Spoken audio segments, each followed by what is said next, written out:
The September sun was starting to dip below the horizon when 16-year-old David grabbed his backpack from the gym floor. Basketball practice had run late again, and Coach Henderson had kept them doing free throw drills until almost everyone's arms felt like jelly. David didn't mind, though. He loved the game, and besides, the walk home through Riverside Meadows was always peaceful this time of evening. He waved goodbye to his teammates and started down the familiar sidewalk. His house was only about 15 minutes away if he cut through the neighborhood park. He'd lived in Riverside Meadows for 3 years now, ever since his mom got her promotion and they moved to this subdivision. It was the kind of place where everyone knew everyone, where kids rode bikes until dark, and where people actually waved at each other from their porches. David put in his earbuds and scrolled through his playlist. His legs were tired, but it was that good kind of tired that comes after you've pushed yourself hard. He'd finally nailed that crossover move he'd been working on for weeks. Coach had even given him a nod of approval, which was basically like winning a trophy coming from Coach Henderson. As he walked through the park entrance, David barely noticed the white SUV parked near the playground.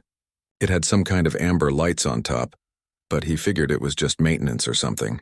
The park was empty except for one older couple walking their dog in the distance. Everything felt normal. Everything felt safe. Then the SUV's engine started up behind him. David glanced back, more curious than concerned.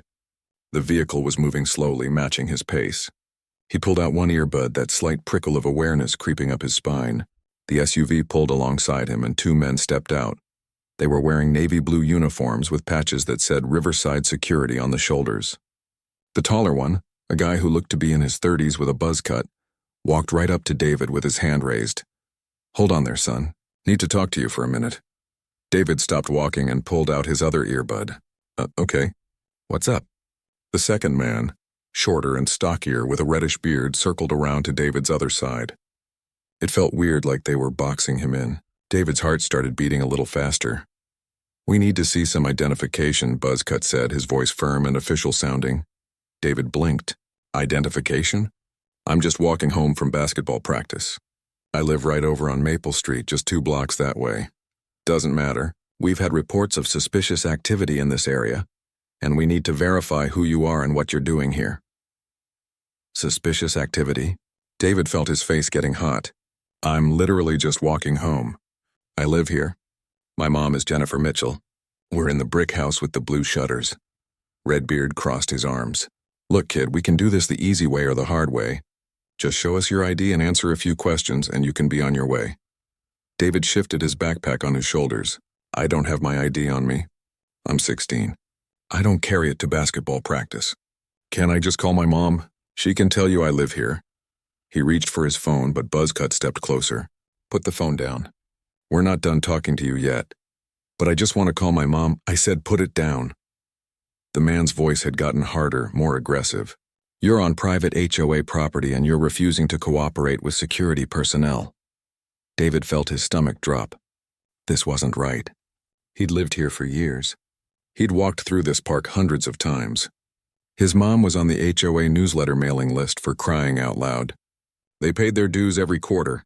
I'm not refusing to cooperate. I'm just trying to tell you I live here. Everyone knows me. Mrs. Patterson across the street watches me when my mom works late. The Johnsons next door have known me since we moved in. I can show you my house right now if you just stop talking and give me the phone." Redbeard reached out and grabbed David's wrist. Panic shot through David's body. "Hey, don't touch me." "What are you doing?" "We're detaining you until the police arrive. You're being uncooperative and suspicious." "Suspicious?"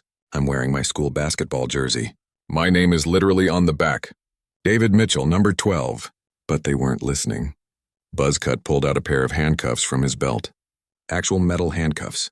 David's mind went blank with fear and confusion. This couldn't be happening.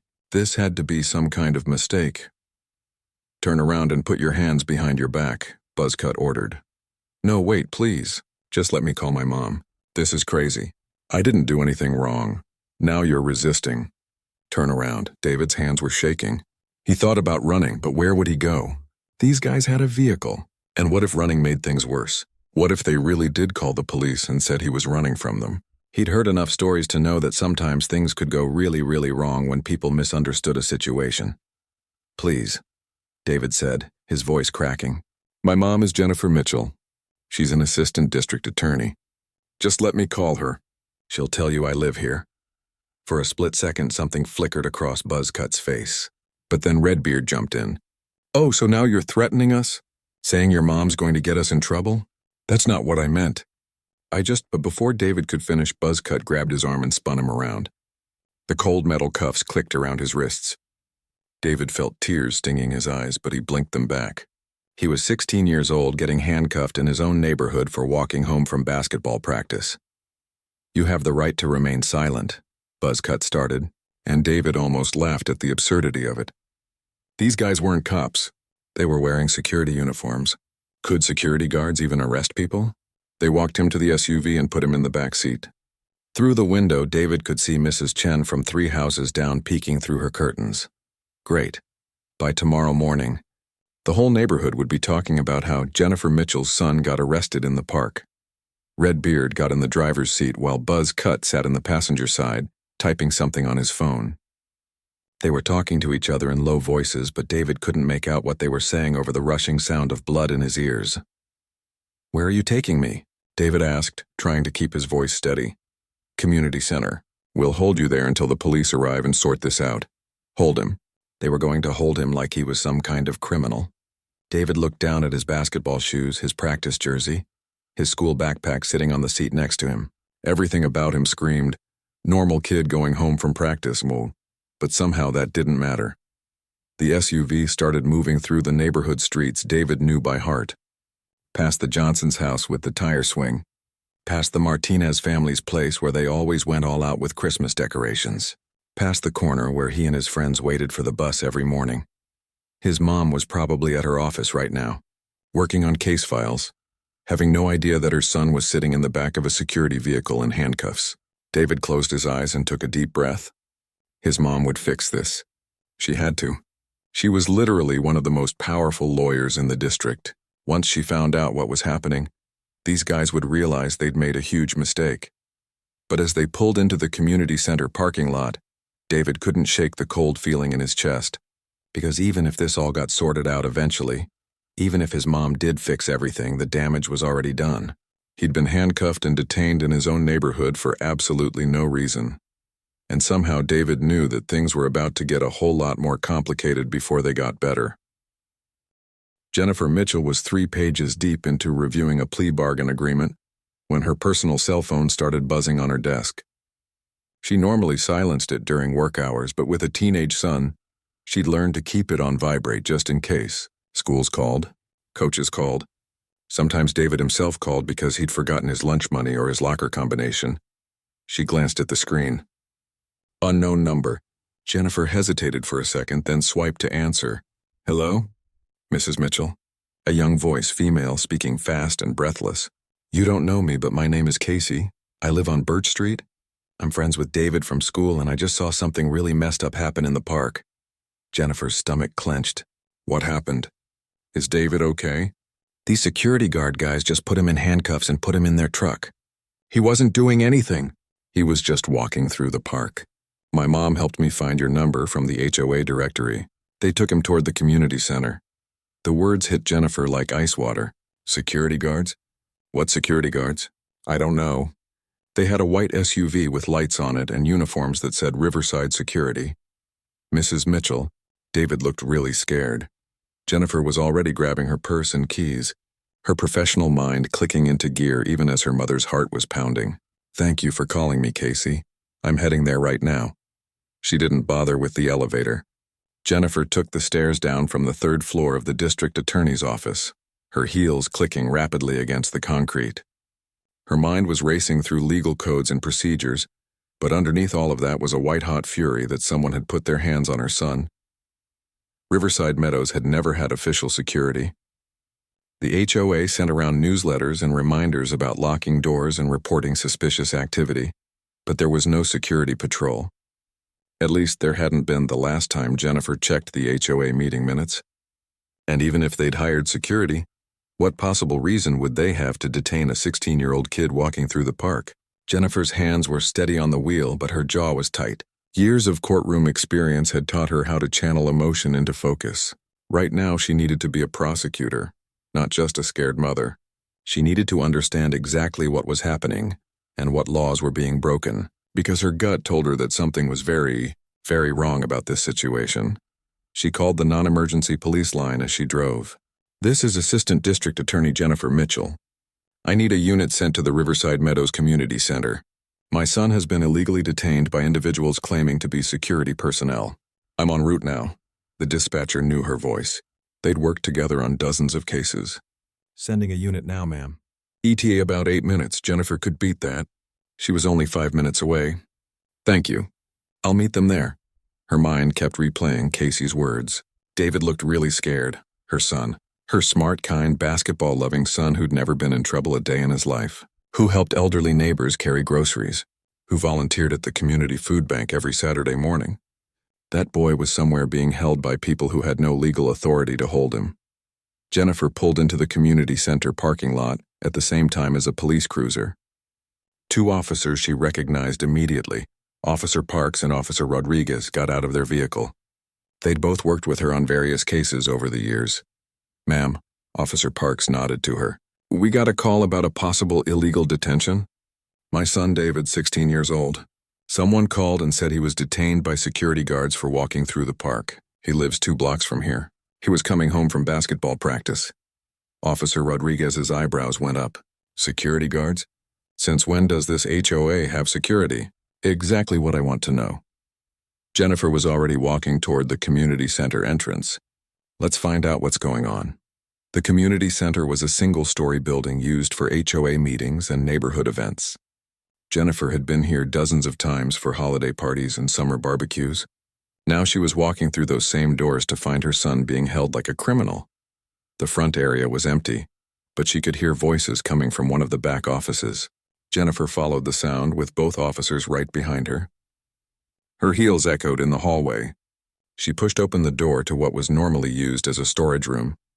David was sitting in a folding chair, still in handcuffs, his basketball backpack on the floor beside him. His eyes were red-rimmed but dry. When he saw her, his whole body seemed to sag with relief. "Mom."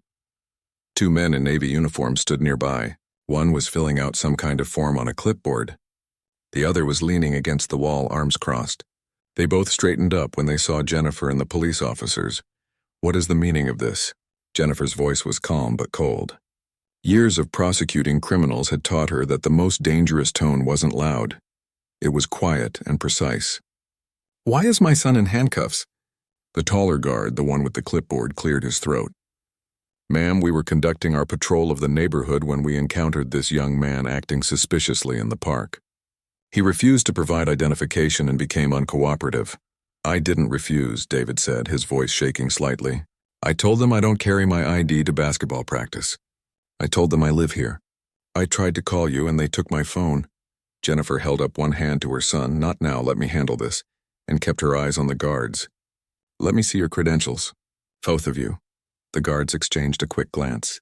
The shorter one with the reddish beard pulled out a laminated card from his pocket.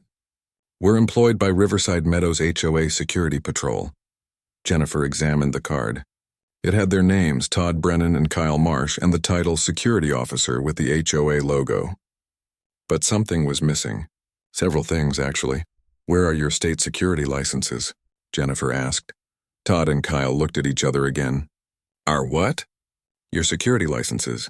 In this state, anyone working as a security guard or in private security must be licensed by the state regulatory board. It's a legal requirement."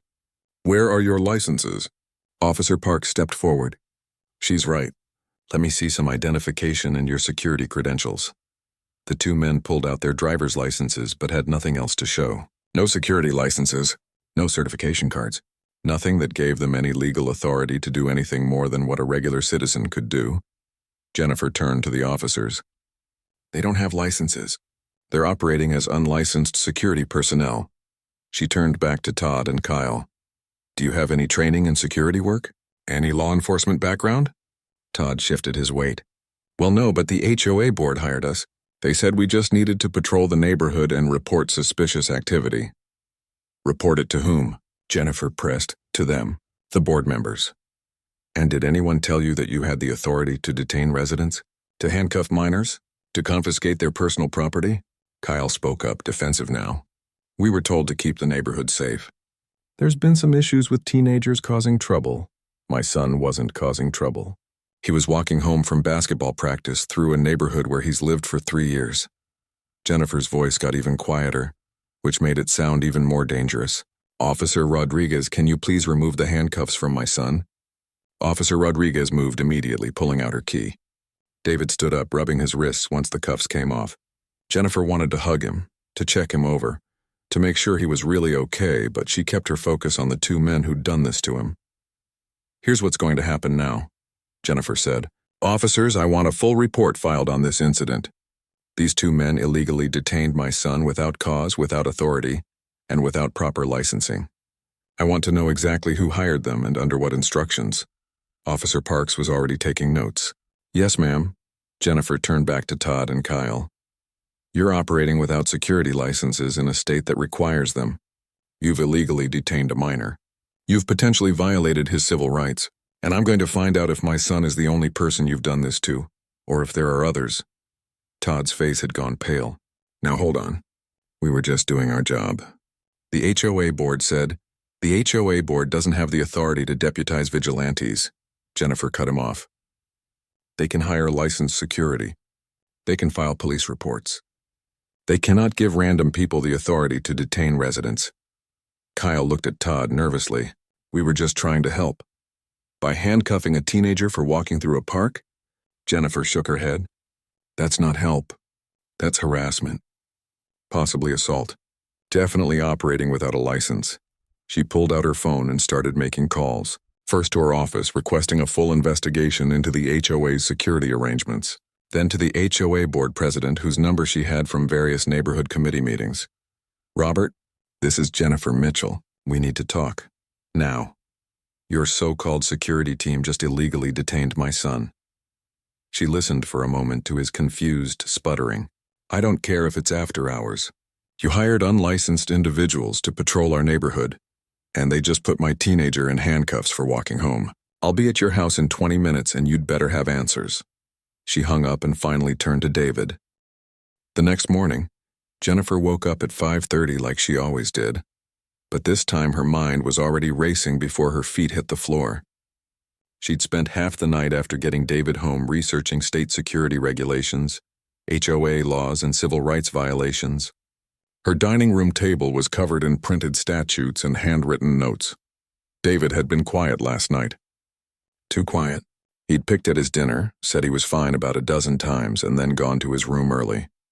Jennifer had heard him on the phone with his friends, his voice low through the closed door. She knew that tone. He was embarrassed, humiliated. A 16-year-old kid who'd been handcuffed in front of his neighbors for absolutely no reason. That's what made Jennifer's blood boil the most. Not just the illegality of it, though that was bad enough. It was the psychological damage. The message it sent to her son that he could be treated like a criminal in his own neighborhood just for existing. She made coffee and started pulling together her case. 'Cause that's what this was now, a case. Jennifer Mitchell, the mom, was furious, but Jennifer Mitchell, the prosecutor, knew exactly how to channel that fury into action. Her phone rang at 7:15. It was Officer Parks. Morning, Mrs. Mitchell. Thought you'd want to know what we found out last night. Jennifer grabbed a notepad. I'm listening. So we did some digging into this Riverside security thing. Turns out Todd Brennan and Kyle Marsh were hired about 6 weeks ago by 3 HOA board members, Robert Chen, Patricia Nolan, and Steve Whitmore. They never ran background checks, never verified licensing, never even asked if these guys had any training. How did they find them? Todd answered an ad on social media. The board members wanted neighborhood security and posted in some local groups looking for people to patrol. They offered a couple $100 a week, cash payment, no contracts or formal employment. Jennifer wrote this down, underlining cash payment and no contracts twice. So completely off the books. Exactly. And here's where it gets worse. We started asking around the neighborhood last night. This isn't the first incident. We've got at least 6 other families saying their kids were stopped and questioned by these guys over the past month. 6 other families? Jennifer felt her jaw tighten. Were any of them detained like David? 2 others were actually handcuffed. One was a 17-year-old girl coming home from her job at the grocery store. They said her car looked suspicious. The other was a 14-year-old boy skateboarding in the park. They said he was trespassing. Jennifer closed her eyes for a moment.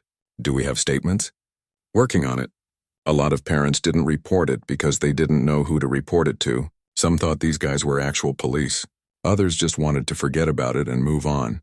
Get me those names if the families are willing. I want to talk to them. Will do. There's one more thing. We searched the security vehicle last night. They had a bunch of confiscated items in the back. Cell phones, skateboards, even a bike. They were taking stuff from kids and not giving it back. That's theft. Jennifer was writing faster now. What did they say about that? They claimed they were holding items as evidence until parents could come pick them up. But some of this stuff has been in there for weeks. After hanging up with Officer Parks, Jennifer checked her email. There was already a message from her boss, District Attorney Harold Morrison. The subject line read, "Heard about David, let's talk." She called him immediately. Harold had been the DA for 12 years, and Jennifer had worked under him for 8 of those. He was a good boss, fair, thorough, and he didn't tolerate abuse of power in any form. "How's your son?" were his first words. "Shaken up, but physically fine. Emotionally, I think it's going to take some time." "I can't imagine." Harold's voice was grim. "I've been reading Officer Parks's initial report. This is bad, Jennifer. Really bad, I know. And it's bigger than just David. There are at least 6 other incidents we know about, maybe more. I want you to take point on this. Full investigation. You've got whatever resources you need." Jennifer felt a surge of gratitude, mixed with the awareness of a potential problem. "Harold, there could be a conflict of interest issue. David's my son. I've thought about that. Technically, you're investigating the security operation and the HOA's practices, not prosecuting your son's specific case. But if you're uncomfortable, I'm not uncomfortable. I want to do this. I just want to make sure we do it right. Then do it right. By the book. Document everything. And Jennifer, make sure these people understand that they can't just hire random people to harass residents." The meeting with the HOA board members was scheduled for 10 o'clock at Robert Chen's house. Jennifer arrived exactly on time, carrying a briefcase full of documents. Officer Rodriguez came with her, both as a witness and as official police presence. Robert Chen answered the door looking like he hadn't slept. He was in his 50s, a dentist who'd lived in Riverside Meadows for over a decade.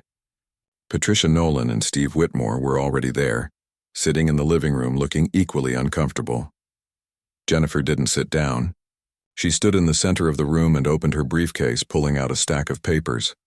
"Let's start with this," she said, handing each of them a copy of the state security regulations. "This is the law regarding private security in our state. It clearly states that anyone operating as a security guard must be licensed, must complete a minimum of 20 hours of training, and must undergo a background check. Did either Mr. Brennan or Mr. Marsh meet any of these requirements?" The 3 board members looked at each other. Patricia spoke first, her voice defensive. "We didn't know about those requirements. We just wanted someone to keep an eye on the neighborhood. Ignorance of the law isn't a defense. When you hire people to act in any security capacity, it's your responsibility to ensure they're properly licensed. That's not optional." Steve Whitmore, who owned a local insurance agency, cleared his throat. "We thought since they were just patrolling and reporting things that they didn't need licenses. Like a neighborhood watch. A neighborhood watch is volunteers observing and reporting to police.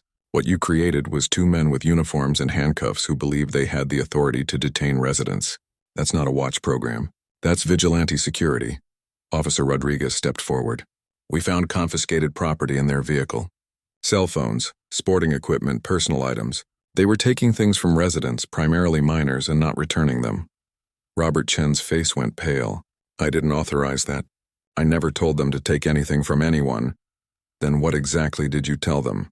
Jennifer asked. "What were their instructions?" Patricia pulled out her phone, scrolling through messages. "We told them to patrol the neighborhood, watch for suspicious activity, and report anything unusual. We said if they saw teenagers causing trouble to get their information and let us know." "Did you tell them they could handcuff people?" "No, of course not." "Did you tell them they could confiscate property?" "No." "Did you tell them they could detain residents and hold them against their will?" "Absolutely not." Steve was shaking his head emphatically. "They were just supposed to be a presence. to make people think twice about causing problems. Jennifer set down another document. This is a list of incidents we've confirmed so far. 8 minors stopped and questioned. 3 of them handcuffed and detained. 1 adult woman followed to her home and questioned about her visitors. 2 teenage girls photographed without permission and questioned about where they were going. Would you like me to continue? The 3 board members looked horrified. Patricia's hand was over her mouth. We had no idea. They never told us any of this. They just sent us weekly reports saying everything was quiet. Of course everything seemed quiet. They were intimidating residents into silence. Jennifer pulled out another paper. This is the civil liability you've exposed the HOA to. Every single person who was illegally detained, questioned, or had property confiscated can sue. And they'd win, because what happened to them was clearly illegal. Robert stood up, running his hands through his hair. What do we do? How do we fix this? For starters, you fire them immediately. Today, right now. Then you send a letter to every resident explaining what happened and apologizing. You make it clear that these men had no legal authority and that any items they confiscated will be returned. You set up a process for residents to report what happened to them. And legally? Patricia asked quietly. What's going to happen to us? Officer Rodriguez answered. That depends on the investigation. If you cooperated in good faith, didn't know about the illegal activities and take immediate corrective action, that will be considered. But Mr. Brennan and Mr. Marsh are facing serious charges, Jennifer added. And you need to understand something. My son is 16 years old. He was handcuffed and locked in a room for walking home from basketball practice. In his own neighborhood, where he's lived for 3 years. The trauma that caused isn't something you can fix with an apology letter. We're so sorry, Robert said, and he sounded like he meant it. Jennifer, we honestly thought we were making the neighborhood safer. There'd been some packages stolen, some kids being rowdy late at night. We thought having security would help. Then you should have called the police and asked them to increase patrols, or you should have hired a lawyer. By Wednesday afternoon, Jennifer's office looked like a war room. 3 whiteboards covered one wall, filled with timelines, names, and incident reports. Her desk was buried under witness statements, photographs, and legal documents, and sitting across from her were 2 more families whose children had been illegally detained by Todd Brennan and Kyle Marsh. The mother, Lisa Harper, was holding her daughter's hand tightly. Her daughter, Alyssa, was 17, and clearly uncomfortable retelling her story, but she pushed forward anyway. It was about 3 weeks ago, Alyssa said quietly. I was coming home from my shift at Save Mart. It was like 9 at night. I pulled into the neighborhood and these guys in a white SUV with lights started following me. Did they turn on the lights? Officer Rodriguez asked. She was taking notes while Jennifer listened. Yeah, the amber one's on top. It looked official, so I pulled over. I thought maybe my taillight was out or something. Alyssa's voice got smaller. They came up to my window and asked for my license and registration. I gave it to them. Then they said my car matched the description of a vehicle involved in suspicious activity. Did they say what kind of suspicious activity? No, they just kept saying my car was suspicious. It's a blue Honda Civic, there's like 1 million of those around here. Alyssa looked at her mother. Then they told me to get out of the car. Lisa's face was tight with anger. Tell them the rest. They searched my car, went through my purse, asked me where I'd really been, like they didn't believe I worked at Save Mart even though I was wearing my uniform with my name tag on it. Then they said they needed to detain me until they verified my story. Jennifer leaned forward. Did they handcuff you? Alyssa nodded, tears starting to form in her eyes. They put me in the back of their SUV. I was so scared. I kept asking if I could call my parents, and they said not until they checked my story. They called my manager at Save Mart to verify I worked there. Then they finally let me go, but they kept my phone for 2 days. Said they needed to check it for evidence. Evidence of what? They never said. When I finally got it back, they'd gone through all my messages and photos. A tear rolled down Alyssa's cheek. My private messages with my boyfriend. My photos, everything. It felt so violating. Lisa spoke up, her voice shaking with restrained fury. We didn't report it because we thought they were real security. We thought maybe Alyssa had accidentally done something wrong. Even though that made no sense. It wasn't until the HOA sent that letter yesterday that we realized these men had no authority to do any of that. After the Harpers left, Jennifer added Alyssa's information to the whiteboard. That made 9 confirmed incidents. 9 kids who'd been stopped, questioned, searched, or detained by 2 men with no legal authority to do any of it. Her assistant, Rachel, knocked on the door. "The Williams family is here, and I have 3 more families who called asking to speak with you about incidents with the fake security guards." Jennifer rubbed her temples. 3 more. Send in the Williams family. Schedule the others for tomorrow. The Williams family's story was even worse. Their 14-year-old son, Christopher, had been skateboarding in the park when Todd and Kyle confronted him. They'd told him skateboarding wasn't allowed, which wasn't even true. And when Christopher said he was allowed to be there, they'd grabbed his skateboard and told him he was being disrespectful to authority. Christopher had tried to take his skateboard back. That's when they'd put him in handcuffs, claiming he was assaulting security officers. They'd called his parents and told them their son was being detained for assault and disorderly conduct. "I thought my kid was going to jail," Christopher's father, Michael, said. His voice was rough with emotion. "They made it sound like he'd attacked them. When I got there, my son was in handcuffs crying, and these 2 guys were acting like he was some kind of juvenile delinquent. Over a skateboard, the skateboard had never been returned. It had been in the back of the SUV when the police searched it. Along with other items these men had confiscated and never given back." That evening, Jennifer met with the real police department and the district attorney to review all the evidence they'd collected. The conference room was full. Detective Morrison, Officer Parks, Officer Rodriguez, 2 other detectives, Harold Morrison himself, and representatives from the state licensing board. Detective Morrison, no relation to the DA despite sharing a last name, laid out the findings. "We've got 12 confirmed incidents now, 9 involving minors, 3 involving adults. The pattern is consistent. They target young people, particularly teenagers, claim suspicious behavior, and use intimidation tactics to establish authority they don't actually have." "What about the searches?" Harold asked. "How many involved searches of personal property?" 5 that we can confirm. They searched bags, phones, vehicles, and personal items. Completely illegal without consent or a warrant, which they obviously couldn't get because they're not law enforcement. Jennifer pulled up a document on the laptop connected to the projection screen. "I've been reviewing the state statutes. What Todd Brennan and Kyle Marsh did falls under several criminal categories. Impersonating security officers, that's a misdemeanor. False imprisonment, that's a felony when it involves restraint by force or threat. Illegal detention of minors, that's a separate felony with enhanced penalties. And theft of personal property, another felony charge for each item they confiscated." Harold studied the screen. "What about the HOA board members?" "That's trickier. They claim they didn't know about the illegal activities, and we haven't found evidence that they explicitly instructed Brennan and Marsh to detain people. But they are liable for negligent hiring and supervision. They created the conditions that allowed this to happen." One of the state licensing investigators, a woman named Sandra Ortiz, spoke up. "I've been looking into Brennan and Marsh's backgrounds. Kyle Marsh has a prior conviction for assault from 6 years ago. Todd Brennan has 2 DUIs on his record. Neither one would have passed a background check for legitimate security work."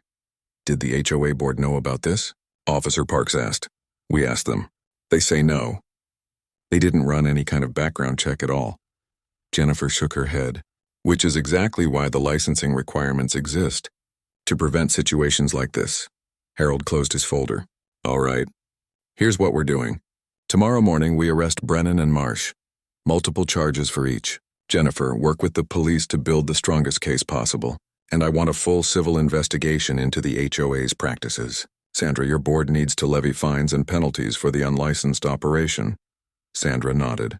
"Already in process. The HOA itself is looking at significant fines, and we're recommending they undergo a mandatory review of all their security procedures." "Good. Now what about the families? What are their options?" Jennifer had already researched this. They can file civil suits for violation of civil rights, false imprisonment, intentional infliction of emotional distress, and theft of property. Some families have already contacted lawyers. The HOA's insurance might cover some of it, but this is going to be expensive for them. "As it should be," Harold said grimly. "You don't hire vigilantes and then claim ignorance when they hurt people." The next morning, Jennifer made sure she was present when the police arrested Todd Brennan and Kyle Marsh. She wanted them to see her face. She wanted them to understand that what they'd done had consequences. Todd answered his apartment door in a t-shirt and sweatpants, clearly not expecting company. His face went pale when he saw the police officers and the handcuffs. Todd Brennan, you're under arrest for false imprisonment, operating as an unlicensed security officer, theft, and assault. Wait, what? This is crazy. I was just doing my job. You never had a job that gave you the authority to handcuff people, Officer Park said, turning him around and cuffing him. You had a gig that let you play pretend cop, and you took it way too far. Kyle's arrest went similarly. He'd actually tried to run, making it out his back door before officers caught him in the alley behind his house. That added resisting arrest to his charges.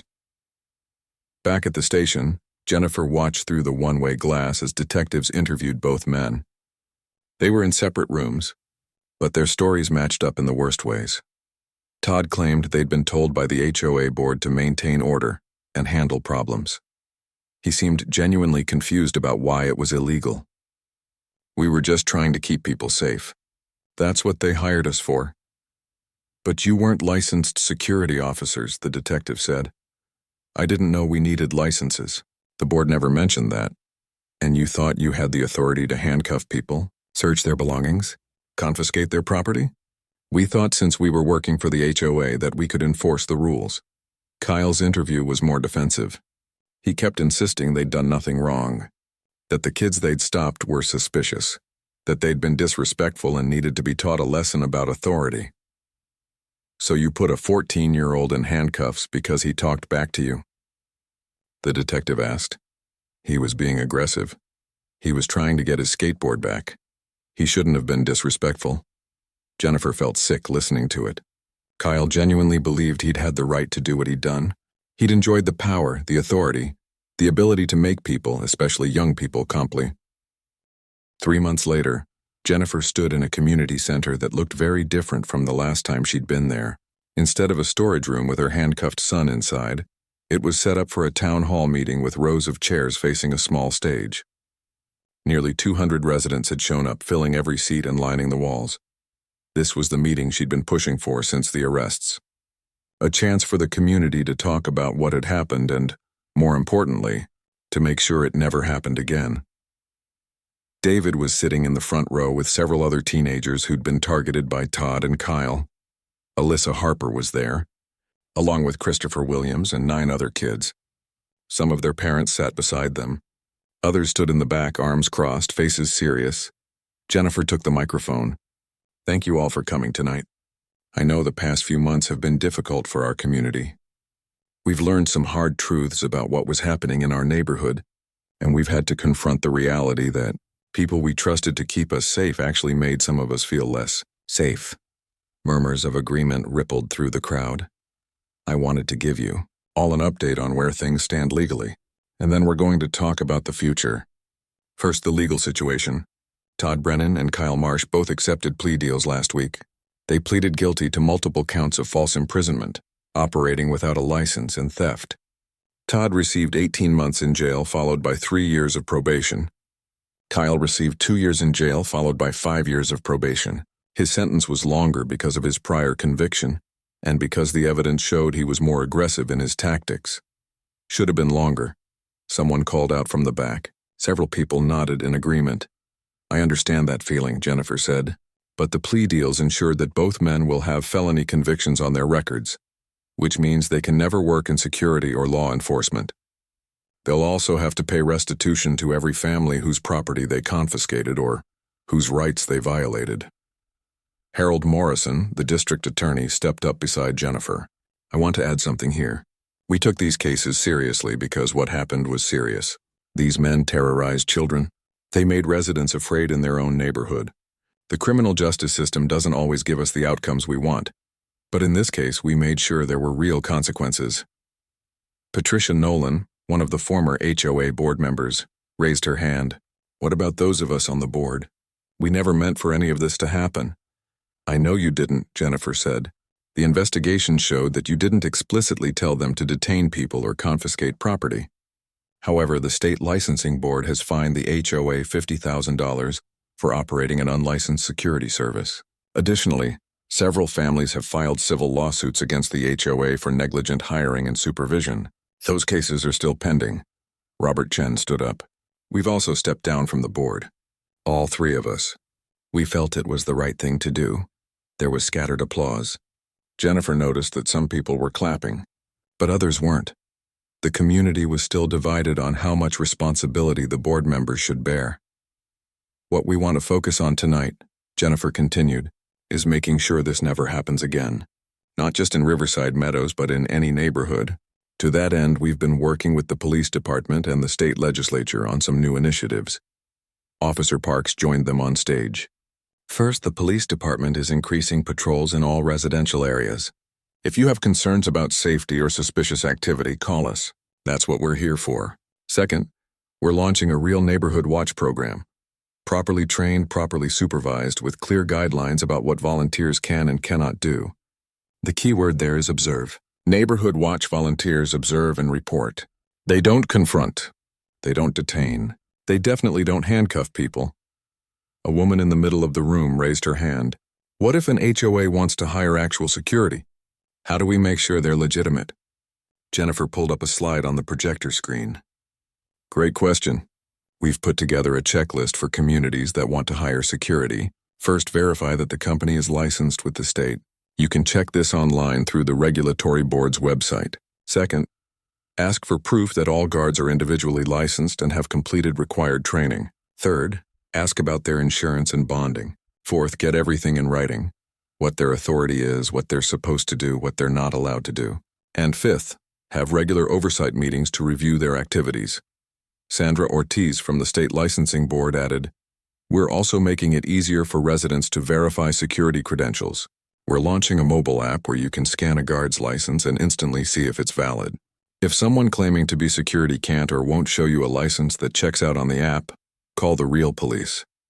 A father in the back called out, "What about our kids? How do we teach them to handle situations like this?" David stood up. Jennifer hadn't planned this, but she nodded for him to speak. "I'm one of the kids who got detained," David said, his voice steady but quiet. "I did everything I thought I was supposed to do. I was polite. I explained who I was. I tried to call my mom. And it didn't matter because those guys had already decided I was suspicious just for walking through the park." He paused, and the room was completely silent. "What I learned is that sometimes doing everything right still isn't enough, but what matters is what happened after. My mom didn't just fix my situation, she fixed it for everyone. That's what I think we should teach kids. That when something wrong happens, you speak up. You tell people. You don't just accept it because someone in a uniform said it was okay." The room erupted in applause. David sat down, his face slightly red, and Jennifer felt her throat tighten with pride. Another mother stood up. "I want to thank Mrs. Mitchell for what she's done. My daughter was one of the kids who was stopped. She didn't tell me about it until after the arrests because she thought she'd somehow done something wrong. She blamed herself. It's been 3 months and she's still in therapy dealing with the anxiety from it." Several other parents nodded, and Jennifer could see the weight of that statement settling over the room. This wasn't just about illegal detention or fake security guards. It was about the lasting impact on children who'd been taught their whole lives to trust authority, only to have that trust weaponized against them. Jennifer spoke carefully. "That's exactly why we're not just pursuing criminal charges. We're trying to change the system that allowed this to happen." State Representative Linda Okoye, who represents this district, has introduced legislation that would strengthen requirements for HOA security and create harsher penalties for operating without proper licensing. Representative Okoye, who was sitting in the front row, stood up. "The bill is called the Residential Security Accountability Act. It requires HOAs to register any security services with the state, mandates annual audits of security activities, and creates a hotline for residents to report concerns. It also establishes that minors cannot be detained by private security under any circumstances without immediate notification to parents and law enforcement." "When will it pass?" someone asked. "We're hoping for a vote next month.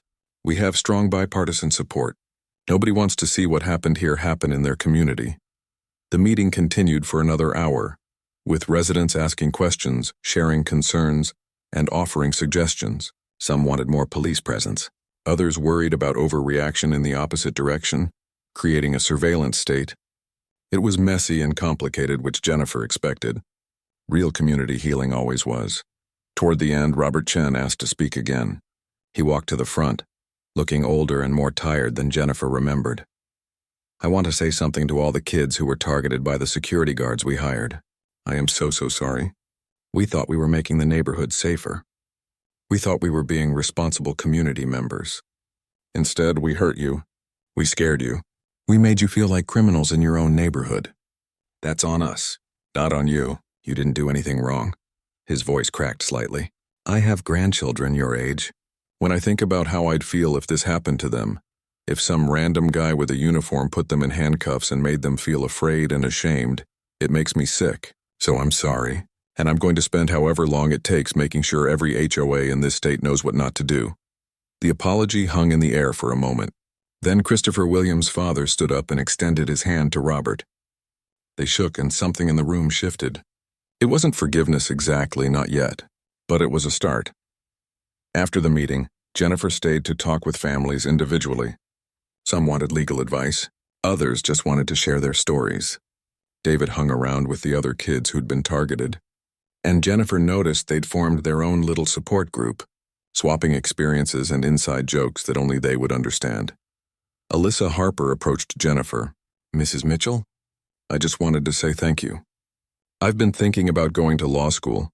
My parents always wanted me to be a doctor, but seeing how you handled all this, how you used the law to actually help people, it made me realize that's what I want to do. Jennifer smiled.